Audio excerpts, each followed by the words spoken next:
Electrical panel requirements for in-floor heating? I have the unenviable task of replacing a floor or three in my home in the coming weeks, months.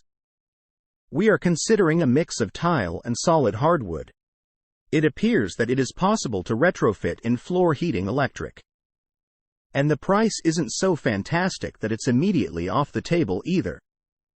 However, I think I will be constrained by just how many open slots for breakers are left in my panel. One option available at Home Depot's webpage says that it covers an area of 3 by 10 feet. I would need 6 of these alone just for my living room, with other rooms probably tripling or quadrupling that figure. The documentation for that product suggests that I need at least 10A of circuit per 100 SQFT of flooring. Will I really need a 30A circuit just for the living room alone, roughly 250 square feet? When McMansions do this stuff, are they setting aside 300A of power just for their 3,000 square feet suburban castle? Hell, isn't 240A service normal? Do they have an entire second panel set aside for this stuff? Are they only using the hydronic systems? Can someone walk me through the rough estimates to see if this is viable or not? What are the rules of thumb? I expect to confirm that this isn't a feasible wish, so don't feel reluctant to disappoint. Question from user John O at Stack Exchange. Answer: just say no to giant toasters.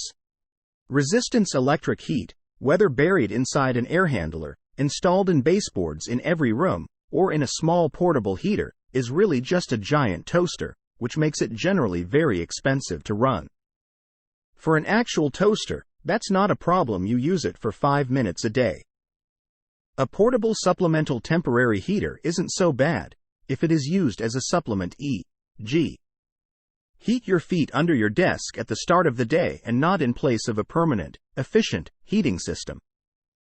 Generally speaking, a natural gas heating system, e.g.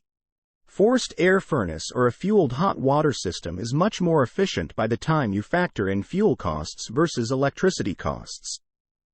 While resistance heat is technically 100% efficient, there is also the generation efficiency to consider, which is factored into the cost of the electricity. Even more efficient is a heat pump. Heat pumps used to be quite limited in the old days, but have become more efficient in general and much better able to handle low outside temperatures.